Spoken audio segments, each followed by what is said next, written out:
नमस्कार दर्शकों, एस्ट्रो मंत्रा में मैं छवि एक बार फिर से आप सभी का स्वागत करती हूं और एक बार फिर से हमारे साथ हैं गुरुजी यानी कि पंडित भूषण शर्मा जी। गुरुजी, सबसे पहले शो पर आपका बहुत बहुत स्वागत है। नमस्कार, जय माता की। भगवान शिव आप सबका कल्याण करें। गुरुजी, अक्सर हम किस्मत की बात करते हैं कि अगर हमारे साथ कुछ अच्छा हुआ हो तो हम कहते हैं किस्मत अच्छी है, अगर कुछ बुरा किया हो या बुरा हुआ हो हमारे साथ तो हम कहते हैं आज की हमारी किस्मत ही खराब है या किस्मत ने साथ नहीं दिया। तो एक ये जो सट्टेबाजी होती है या जो बहुत ऐसे लोग हैं जो लॉटरी में पैसा जीतना चाहते हैं, तो क्या ये चीज़ें हमारे कहीं ना कहीं कुंडली में बैठी होती हैं? क्या कहेंगे इसके बारे में कि क्या हमारी किस्मत खराब है या किन लोगों की किस्मत अच्छी होती है? किस्मत सभी की अच्छी होती है। जिसको भगवान ने पैदा किया है वो अपने कर्म लेके आता है और अपना भाग्य लेके आता है। कहते हैं भाग्य बदला भी जा सकता है, लेकिन अपने ही कर्मों के द्वारा। कुछ संत महात्माओं सिद्ध पुरुषों के आशीर्वाद से भी कुछ ऐसे दान पुण्य पूजा पाठ होती हैं जिनसे हम हमारे भाग्य को बदलने के अंदर बहुत ज़्यादा सक्षम बन सकते हैं। अब आपने बात की कि जुआ, सट्टा, लॉटरी, ये क्या ऐसे कुछ हमारी कुंडली में योग होते हैं कि उनसे हम फ़ायदा ले सकते हैं या नुकसान ले सकते हैं? वो इन सब व्यापार का या इन सब धंधों का एक कारण बनता है। अष्टम भाव के अंदर अगर कुछ अच्छे ग्रह बैठे हों या कुछ क्रूर ग्रह बैठे हों, वो इसको आम भाषा में 2 नंबर का ही धंधा कहा जाता है, क्योंकि जुआ कोई बहुत अच्छी चीज़ नहीं है, सट्टा लगाना भी कोई बहुत अच्छा व्यापार नहीं है। लेकिन इसको हम कहते हैं अचानक धन लाभ होना। इसी के अंदर एक चीज़ आती है शेयर मार्केट, वो भी इसी का रूप है। क्या आपका अष्टम भाव अच्छा है? क्या आपके अष्टम भाव में अच्छे ग्रह बैठे हैं? क्या वो आपको अचानक धन लाभ दे सकते हैं या अचानक आपको बहुत ज़्यादा धन की हानि करवा सकते हैं? तो मैं दर्शकों ये कहना चाहूँगा, अगर आपके अष्टम भाव में शुक्र अपनी ही राशि का बैठा हो तो निश्चित आप ऐसे ही व्यापार से पैसा कमा सकते हैं और अपार आपको धन संपदा उससे जरूर मिलेगी। यहाँ से ही अगर आप चाहें तो कुछ करना भी चाहें, अगर आप चाहते हैं कि मैं ये करूँगा ही तो मुझे इसका बेनिफिट मिले, तो अगर आप ये चाहते हैं तो वो शुक्र यंत्र प्राण प्रतिष्ठा युक्त आप अपने पास रखें या अपने धार्मिक जो स्थल बनाया हुआ है घर में वहाँ पे रखें। लेकिन शेयर मार्केट की सबसे बड़ी सच्चाई जो है, कहते हैं ना कि वातावरण के मुताबिक, राजनीतिक उथल पुथल के मुताबिक भी शेयर मार्केट अप और डाउन्स होते हैं। अगर अमेरिका में कुछ घटना घट गई तो हिंदुस्तान का शेयर मार्केट गिर जाएगा, धड़ाम से एक एक शेयर इतना इतना नीचे आ जाएगा जिसको हम सोच ही नहीं सकते हैं। दर्शकों, मैं ये कहना चाहूँगा, ये तो ज्योतिष को मैंने बताया कि अगर आपके अष्टम भाव में शुक्र अच्छा होगा तो आपको शेयर मार्केट या लॉटरी से अचानक धन लाभ होगा। अचानक धन लाभ होने के और भी बहुत कारण ज्योतिष में बनते हैं। मान लीजिए आपका शुक्र अष्टम भाव में अच्छा है या अदर आपका, जैसे मान लीजिए मंगल आपका बहुत अच्छा है, तो अष्टम भाव में अगर मंगल आपका अच्छा है तो आपने कोई प्रॉपर्टी खरीदी, वो प्रॉपर्टी कुछ ही लाखों में थी, लेकिन कुछ समय के बाद उस मंगल के प्रभाव के बाद या वातावरण के प्रभाव के बाद वो प्रॉपर्टी आपकी करोड़ों में चलेगी। तो इसको भी हम अचानक लाभ कहते हैं, क्योंकि लगा तो कुछ ही था और मिल कई गुना रहा है। रही बात शेयर मार्केट की, दर्शकों मैं आपको कहना चाहूँगा कि शेयर मार्केट के अंदर अगर आप जाना चाहते हैं तो कुछ बुक्स हैं, जैसे दलाल स्ट्रीट, कैपिटल मार्केट, कुछ न्यूज़पेपर भी हैं जो हमें बिजनेस के बारे में गाइड करते हैं। इस मार्केट में जाने से पहले आपको 10 बार सोचना चाहिए, क्योंकि ये मार्केट बहुत नाजुक है। कहते हैं ना कांच की तरह है, अगर वो गिर गया तो टूटेगा ही। तो शेयर मार्केट के अंदर बहुत कम लोगों को फ़ायदा होने के चांसेस होते हैं, और जिन लोगों को फ़ायदा होते हैं उनका शुक्र बहुत ज़्यादा प्रभावशाली होता है। तो सोच समझ के आप इन मार्केट में घुसें। लॉटरी भी आप लेते हैं तो बहुत सोच समझ के लें, ये ना हो कि आपकी कुंडली में कोई योग ही नहीं है, आप अपने पैसे जुए में या लॉटरी में या शेयर मार्केट में खराब कर दें। इसको ज्योतिष में कहा जाता है अचानक धन लाभ का योग। जी गुरुजी, अगला जो सवाल है ये भी इसी के ही रिलेटेड है। ये सवाल जो कि हमें किया है ईमेल राहुल ने की है। राहुल का जो जन्मदिन है वो 10 अगस्त 1978 है और टाइम है इनका 4 बजे सुबह का, और ये इनका जन्म जो हुआ है वो इलाहाबाद में हुआ है। ये कह रहे हैं कि इन्होंने भी शेयर मार्केट में काफ़ी पैसा लगा रखा है लेकिन अब ये लॉस में है, तो इन्हें क्या करना चाहिए? कि सबसे पहले आपकी कुंडली का जो अष्टम भाव है वो बिल्कुल पीड़ित है, खराब है। वहाँ के जो सितारे, आपका सूर्य बैठा है और अष्टम भाव में जो सूर्य होता है वो धार्मिक कामों से ही फायदा देता है। आप अगर ऐसे कर्म करेंगे, शेयर मार्केट में जाएंगे तो आपका पैसा खराब ही होगा। आपको इंतज़ार करना चाहिए। अगर आप इंतज़ार करते हैं तो कुछ बन पाएंगे या कुछ उसमें से पैसा निकाल पाएंगे। दूसरे नंबर पे जल्दबाजी मत कीजिए। जैसे कुछ मार्केट चढ़े तो आप इस शेयर मार्केट से छुटकारा पाने की कोशिश करें। राहुल जी, मैं अब ये जरूर आपको बताना चाहूँगा कि आपको क्या करना चाहिए। आपको कुछ ऐसा व्यापार मैं आपको बताने जा रहा हूँ जो आपकी कुंडली के मुताबिक है।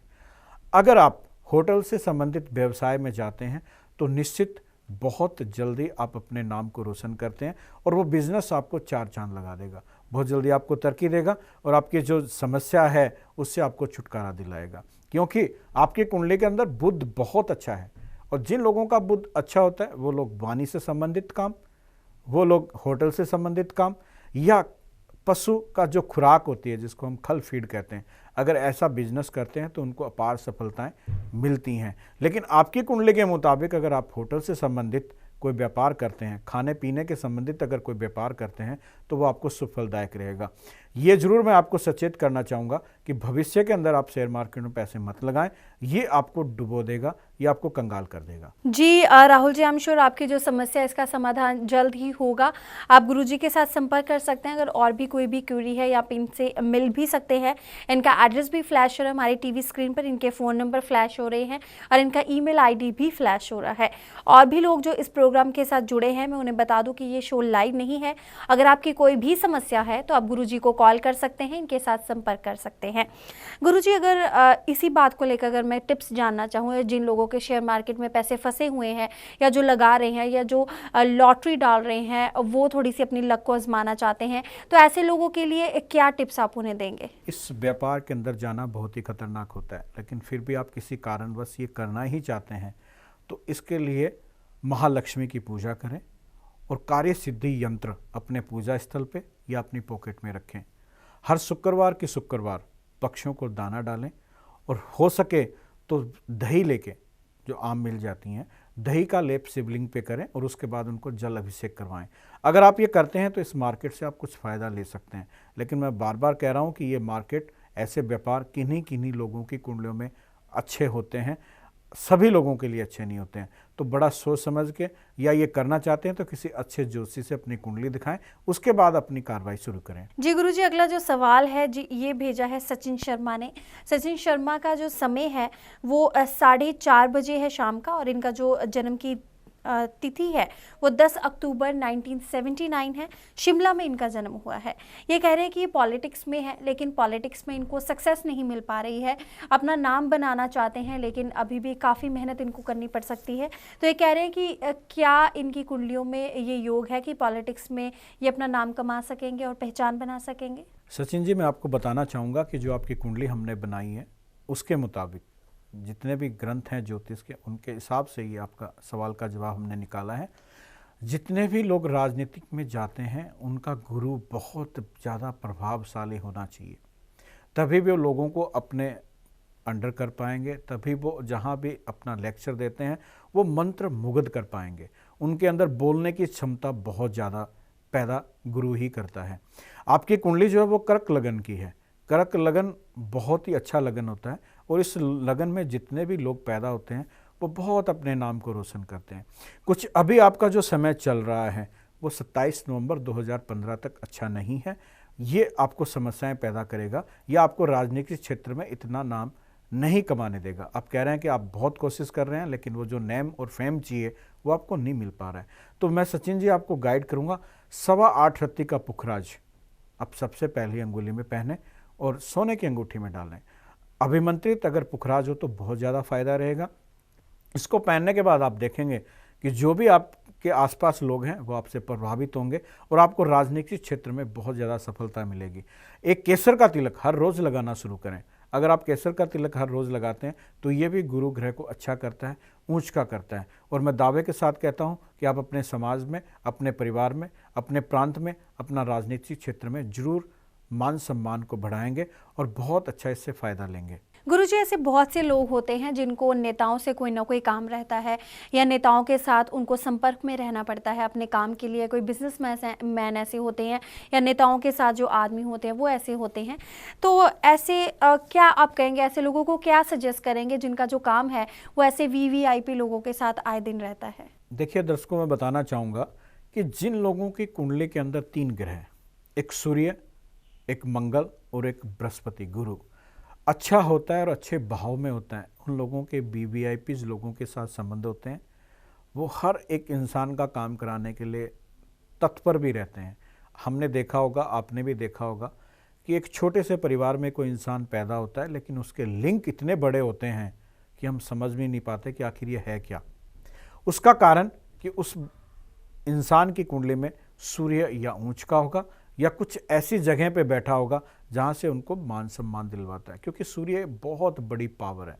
सूर्य हमारी कुंडली के अंदर एक ऐसा ग्रह है जो हमें किसी के भी सामने बेझिझक बोलने की शक्ति प्रदान करता है। और जैसे कहते हैं ना कि जो लोग शर्माते हैं वो पीछे रह जाते हैं और जो बेबाक बोलते हैं वो कहीं के कहीं पहुंच जाते हैं। हाँ, जिन लोगों की कुंडली में सूर्य ऊंच का होता है कुछ बड़बोले भी होते हैं, क्योंकि उनका स्वभाव ही ऐसा होता है। गुरु जो है, गुरु ग्रह जो है, अगर वो ऊंच का होता है तो आदमी अपने जीवन में राजनीतिक अप्रोच बनाता है और राजनीतिक क्षेत्र में सफलता भी पाता है। यहाँ बात रहेगी हमारे रिश्तों की, तो रिश्ते जो हैं वो हम लोग गुरु से ही देखते हैं। जितने भी अच्छे लोग हमें मिलेंगे, जितने भी बहुत बढ़िया, चाहे वो संत हैं, महात्मा हैं, सद्पुरुष हैं या अच्छे लोग हैं, उनसे जो मित्रता होगी वो हमारे ग्रहों के मुताबिक ही होगी। अगर हमारे ग्रह अच्छे होंगे, विशेष करके गुरु अगर अच्छा होगा, तो जो भी हमें रिश्तेदार मिल रहा है या जो भी हमें मित्र मिल रहा है या जो हमें व्यापारिक जो लोग मिल रहे हैं वो बहुत अच्छे होंगे, जो हमें भी अब रास्ता दिखाएंगे और हम उनको भी रास्ता दिखाएंगे और एक दूसरे का प्यार बना रहेगा। तो लिंक जो है हमारे, वो भी हमारे सितारों के ऊपर ही निर्भर करते हैं। जी दर्शकों, अब एक और ईमेल हम लेंगे। ये ईमेल गुरुजी हमें भेजी है अशोक ने। अशोक का जो जन्म हुआ है वो 18 अक्टूबर 1974 को हुआ है और इनका जो समय है वो 2:30 बजे है दोपहर के, और इनका जो स्थान है वो अलवर राजस्थान है। अशोक कह रहे हैं कि इन्हें नशे की लत लग चुकी है, ये छोड़ना चाहते हैं लेकिन फिर भी बार बार नशे की तरफ ही इनका मन जा रहा है, बार बार करने को। तो क्या वजह है कि जिसकी वजह से ये नशे में पड़े और अब छूट नहीं पा रहा है नशा? और आई एम श्योर ये काफ़ी हिंदुस्तानियों के और काफ़ी लोगों की यही प्रॉब्लम होगी।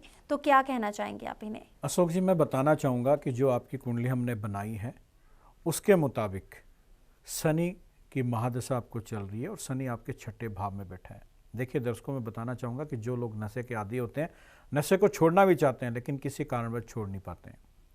कुछ उनमें विल पावर की कमियाँ होती हैं, कुछ हमारे ग्रह, विशेष करके शनि और राहु का तालमेल।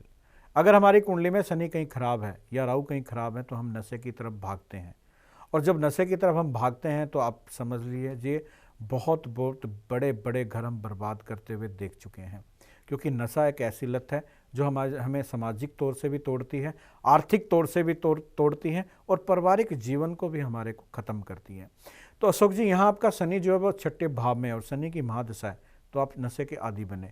अगर आप कुछ शनि के उपाय करें, अपने विल पावर को जगाएं, और देखिएगा दर्शकों, मैं कहना चाहता हूं कि अगर आप कुछ नित्यनेम करेंगे, कुछ धार्मिक कार्य करेंगे, कुछ अनिष्ट ग्रहों के दान पुण्य करेंगे, तो वो विल पावर भी आपका जागेगा, और जब वो विल पावर जागेगा तो आप बड़ी से बड़ी समस्याओं से लड़ सकते हैं। तो शनि का जो उपाय है, आप राजस्थान में रह रहे हैं और राजस्थान के अंदर शनि महाराज के बहुत मंदिर हैं, तो हर शनिवार के शनिवार आप शनिदेव का तेल, सरसों के तेल से अभिषेक करें। किसी भी पीपल के पेड़ के नीचे सरसों तेल का दिया जलाएं। अगर हो सकता है तो काले घोड़े की खुरी का छल्ला जो लोहे का होता है उसको आप अपने सबसे बड़ी अंगुली में पहने और अपने विल पावर को भी मजबूत करें। और दूसरे नंबर पे मैं कहना चाहूँगा कि शनिवार को शाम को एक छोटा सा मंत्र है, अगर आप वो कर सकते हैं तो निश्चित मैं दावा करता हूँ कि आप इस नशे की लत से निकल सकते हैं। वो मंत्र मैं आपको बताना चाहूँगा, ओम प्राम प्रेम प्रोम सन्ने नमः। लेकिन अशोक जी, मैं आपको कहना चाहूँगा, केवल आपको ही नहीं, जितने भी दर्शक हैं, जितने भी हमारे प्रोग्राम से जुड़े हुए सदस्य हैं, उनको मैं कहना चाहूँगा कि शनि की जो पूजा है या शनि के जो मंत्र जाप है, उनका 2 ही समय है, या सूर्योदय से पहले या सूर्य अस्त के बाद। क्योंकि सूर्य और शनि आपस में पिता और पुत्र का संबंध है, लेकिन एक दूसरे के कट्टर दुश्मन हैं। तो दर्शकों, मैं कहना चाहूँगा कि अगर आप शनि की पूजा कर रहे हैं तो दिन छिपने के बाद करें, सूर्यास्त के बाद करें या सूर्य उदय से पहले करें। तो अगर अशोक जी आप ओम प्राम प्रेम प्रोम से सन्ने नमः कि कम से कम 5 माला हर रोज़ करते हैं, तो मैं दावे के साथ कहता हूँ कि आने वाले समय में इस लत से आप छुटकारा पा जाएंगे और आप आपका जीवन जो है वो सफल कर लेंगे। दर्शकों, इसी के साथ मुझे यानी कि छवि को दीजिए इजाज़त। हम फिर से हाजिर होंगे गुरुजी का कुछ और आशीर्वाद पाने के लिए। तब तक आप सब भी अपना ध्यान रखिए। नमस्कार।